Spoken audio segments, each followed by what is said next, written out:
Hello everyone, আশা করি তোমরা সবাই ভালো আছো আর আমিও ভালো আছি। তো নতুন একটি ব্লগ নিয়ে চলে আসলাম তোমাদের সঙ্গে শেয়ার করতে। রেডি হয়ে পড়লাম, কারণ আজকে বাবা চলে যাবে। তো দুবাই থাকে বাবার ডেট হয়ে আছে চলে যাবে, তো চলে যাবে। তো রেডি হয়ে গেছি, আমরা সবাই মিলে টোটোর অপেক্ষায় বসে আছি। আর আমি যাব সাইকেলে, কারণ আমাকে আর মাকে বাড়ি আসতে হবে, আর দিদি শ্বশুর বাড়ি চলে যাবে। তো টোটোও চলে আসছে, আমি সাইকেল চালাতে চালাতে যাচ্ছি। তো যেতে যেতে স্টেশনেও পৌঁছে গেলাম।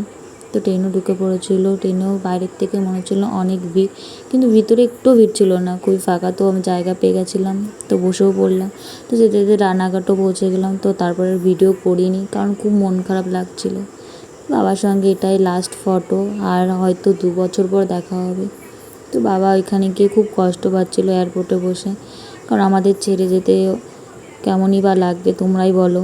তো বাবা আমাদের সঙ্গে ছবি পাঠালো, তো তোমাদের সঙ্গে শেয়ার করলাম। তো দিদিও শ্বশুরবাড়ি চলে গেল, ট্রেনে তুলে দিলাম। আমিও বাড়ি আসবো বলে আমিও ট্রেনে উঠে পড়েছি। তো আমার ট্রেনে যেতে যেতে আমি স্টেশনে নেমেও পড়লাম। আমি হেঁটে হেঁটে যাচ্ছি, আমি আর মা, কারণ সাইকেল গ্যারেজ থেকে সাইকেল নিতে হবে। নেওয়ার পর যেতে যেতে দেখলাম বাজারে রথ হচ্ছে।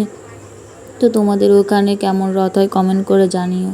তো আমি এখনও পর্যন্ত রথে যেতে পারিনি, আর ভিডিওটি অনেক দিন আগেরই ছিল, প্রথম সদর রথের দিন। কারণ আমি ভাল লাগছিল না বাবাকে ছেড়ে যেতে, তো আমি যাইনি। তো বাবা ওইখানে গিয়ে আমাদের একটি ভিডিও পাঠিয়েছিল, তোমাদের সঙ্গে শেয়ার করলাম। আমিও দেখলাম, তোমাদেরকেও দেখালাম।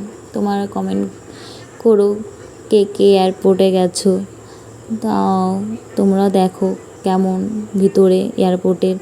তো ভিডিওটি এইটুকুই, ভালো লাগলে তোমরা কমেন্ট করে জানিও, আর লাইক করে দিও, সাবস্ক্রাইব করে দিও। আর তোমরা এইভাবে আমাকে সাপোর্ট করো, আর আমিও তোমাদের পাশে থাকবো। Tata, bye bye. আবার একটি নতুন ভিডিওর সঙ্গে তোমাদের দেখা হবে।